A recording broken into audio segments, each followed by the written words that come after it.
అర్థం కాదు ఏంటి అంటే 70 ఏళ్ళ నుంచి ఎవడో వెళ్ళింది ఫస్ట్ ఈయనే వెళ్ళాడు ఇప్పటి వరకు. ఇప్పుడు చాలా మంది మాట్లాడుతూ ఉంటారు మేము అంత చేసాం ఎంత చేసాం అని చెప్పి. అసలు ఈయన చెప్పేదాకా ఉత్తరాంధ్రలో ఉద్దానం అనే ఒక ఏరియా ఉంది, అక్కడ కిడ్నీ వ్యాధులు ఉన్నాయని తెలియదు ఎవరికి. విజయనగరం జిల్లాలో బోధకాల సమస్యలు ఉన్నాయని తెలియదు. ఇంకా ఇప్పటికీ బోధకాల వ్యాధి ఉంది, ఎలిఫెంటియాసిస్ ఉంది, అక్కడ జనాలు ఇప్పటికీ దాంతో బాధపడుతున్నారు అనేది పవన్ కళ్యాణ్ గారు తీసుకొచ్చే వరకు లైమ్ లైట్ లో తెలియదు. ఇప్పుడు అందరూ ఏమంటారంటే మీకు ఏంట్రా మీకు ఒక సీట్ వచ్చింది 2019లో అంటారు. కానీ 2017 నుంచి మేము చేసిన పోరాట యాత్ర వల్ల ఇవన్నీ బయటకు వచ్చాయి. దాని రిజల్ట్ ఈ రోజు మాకు అధికారం వచ్చిన తర్వాత చూస్తున్నారు మీరు.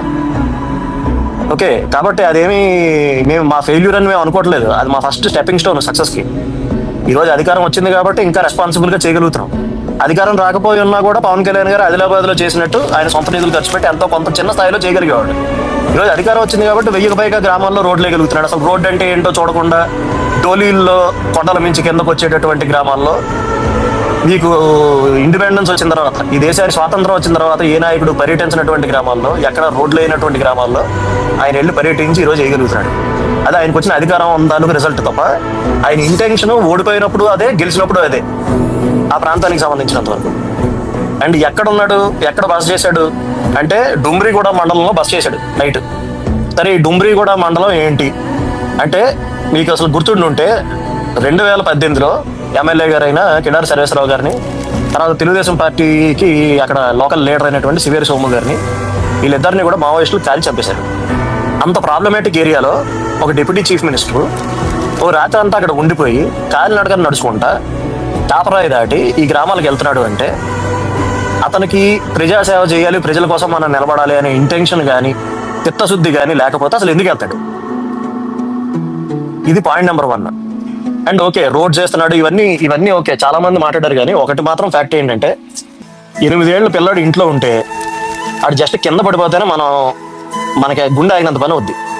అలాంటిది ఇంత పెద్ద యాక్సిడెంట్ జరిగి ఆల్మోస్ట్ ఈరోజు అతని లంగ్స్ లోకి మొత్తం స్మోక్ వెళ్ళిపోయి అతని కాళ్ళు మీద బర్న్స్ ఉంది.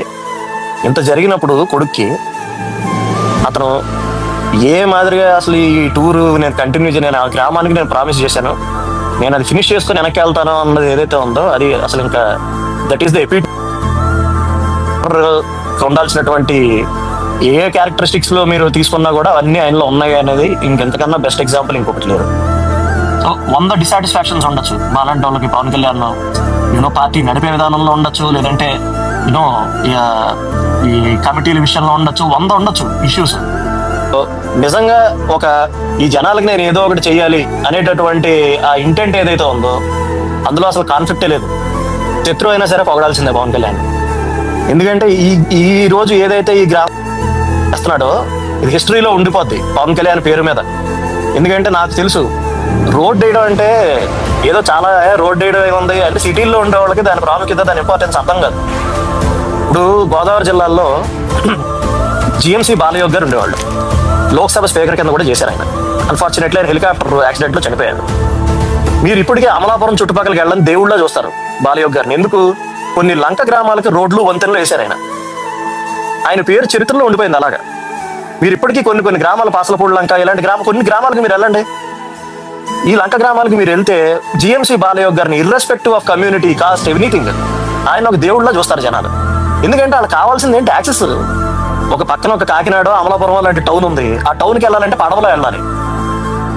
సేమ్ ఈ రోజు వీళ్ళకి కూడా ఒక గర్భిణీ స్త్రీ ఉంది అంటే డోలీ కట్టి తీసుకురావాలి ఆవిడని. దారిలో డెలివరీ, మార్గ మధ్యలో డెలివరీ అయిపోతుంది. తల్లి బిడ్డ క్షేమంగా ఉంటారో లేదో తెలియదు. ఎవరికైనా ఒక చిన్న జబ్బు చేసిందంటే అతన్ని 2 మనుషులు మోసుకుంటూ రావాలి.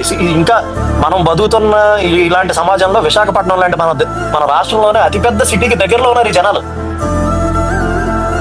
వాళ్ళకి రోడ్ వేయడం, మన వీధిలో రోడ్ వేయడం ఒకటి కాదు, మీరు గుర్తుపెట్టుకోండి. వాళ్ళకి రోడ్డు వేసినందుకు చరిత్రలో మిగిలిపోతాడు, వాళ్ళ దృష్టిలో దేవుడి కింద మిగిలిపోతాడు పవన్ కళ్యాణ్. నీకు నమస్కారం బాబు, దండం పెడతా. ఇంకో 50 ఏళ్ళ తర్వాత అయినా సరే ఎవడైనా వెళ్ళినప్పుడు చెప్తారు వాళ్ళు, ఎవడేసాడు రోడ్ ఉండేవాడండి ఆయన వేసాడు రోడ్డు అని చెప్తారు. సో ఒక హిస్టారికల్ థింగ్ చేశాడు ఈరోజు. కాబట్టి ఇది ఏదో చిన్నగా తీసుకోకండి. వాళ్ళ లైఫ్లు ఎలా ట్రాన్స్ఫార్మ్ అవుతున్నాయి. ఎందుకంటే వాళ్ళకి 2 చాలండి, వాళ్ళకి ఏం అవసరం లేదు. తాగడానికి నీళ్లు, వాడు పైకి కిందకి రావడానికి రోడ్డు వేస్తే వాళ్ళ జీవితాలు సగం మారతాయి. సగం ఆరోగ్య సమస్యలకు మీకు గిరిజన గ్రామాల్లో వచ్చేది త్రాగునీరు వల్ల. అదొక్కటి సార్ట్ చేయండి, వాళ్ళకి ఆరోగ్యంగా ఉంటారు వాళ్ళు. సెకండ్ థింగ్, వాళ్ళకి మల్టిపుల్ మంచి మంచి ప్రొడక్ట్స్ ఉన్నాయండి. వాళ్ళ కాఫీ చాలా ఫేమస్. వాళ్ళ ప్రొడక్ట్స్ హిందుస్థాన్ యూనిలివర్ దగ్గర నుంచి, ఐటీసీ దగ్గర నుంచి వాళ్ళందరూ వచ్చి కొనుక్కుంటారు గిరిజన్ ప్రొడక్ట్స్. వాళ్ళకి లేనిదల్లా ఏంటి, యాక్సెసిబిలిటీ లేదు ఆ గ్రామాలకి. నీకు ఎప్పుడైతే కనెక్టివిటీ వస్తుందో డెఫినెట్ గా 10 మంది 20 మంది లేదంటే ఒక 2-3 హ్యామ్లెట్లు కలిపి వాళ్ళు ఎప్పుడైతే ఒక అగ్రికల్చరల్ క్లస్టర్స్ కింద ఏర్పడి వాళ్ళు ఎప్పుడైతే లాజిస్టిక్స్ చేసుకోగలుగుతారో వాళ్ళ జీవితాలు మారుతాయి. దానికి కావాల్సినటువంటి ఫెసిలిటేషన్ చేస్తున్నాడు పవన్ కళ్యాణ్ ఈరోజు. కాబట్టి ఇదేదో జస్ట్ మీ ఊళ్ళో వేసిన సిమెంట్ రోడ్డో మన వీధి చివర వేసిన తార్ రోడ్డో కాదు, ఇది వాళ్ళకి జీవితం. వాళ్ళకి అంత గొప్ప పని చేస్తున్నాడు. కాబట్టి దయచేసి వీలైనంత వరకు మీకు ఎంత చేతనైతే అంత పబ్లిసైజ్ చేయండి. ఎందుకంటే అతను ఏం చేస్తున్నాడో చూపించే మీడియా లేదు, సెలెక్టివ్ గా చూపిస్తుంది. 7 స్టూడెంట్ సెంటర్ లో ఉండాలరా అంటే 8:40 వచ్చిన పవన్ కళ్యాణ్ మీద 10 మంది తోసేస్తే అది చూపించే మీడియా ఉంది తప్ప 70 ఏళ్ళ నుంచి రోడ్లు లేని గ్రామాలకు రోడ్లు వేస్తున్నాడు పవన్ కళ్యాణ్ అని బ్యాన్ రైట్ రాసే మీడియా లేదు. ఆయనకున్న మీడియా మీరే. కాబట్టి దయచేసి మీరే మాక్సిమం పబ్లిసైజ్ చేయండి. మీకు ఉన్నటువంటి మీ వాట్సాప్ గ్రూప్స్ అంటారా, లేదంటే ట్విట్టర్ హ్యాండిల్స్ అంటారా, ఇట్లా పోస్ట్ చేయండి. పవన్ కళ్యాణ్ ఏం చేస్తున్నాడో చెప్పండి. అతను చెయ్యింది ఏం చెప్పక్కర్లా, అతను చేసేదే చెప్పండి. ఎందుకంటే నిజంగా గొప్ప పని చేస్తున్నాడు. 5 సంవత్సరాల్లో ప్రభుత్వం 90 కోట్లు ఖర్చు పెట్టిందండి వాళ్ళ రోడ్ల మీద. ఈరోజు పవన్ కళ్యాణ్ ఎంత శాంక్షన్ చేశాడు, ఇది చెప్పండి చాలు. మనం చెయ్యండి ఏం చెప్పుకోకర్లే, బాకాలు ఊదుకోకర్లే, ఫేక్ న్యూస్ లో ఫాస్ట్ ప్రాపగాండాలు చేయక్కర్లే. మనం చేసేది చెప్పుకుంటారా బాబు అంటున్నా, అంతే. Thank you గుడంబ.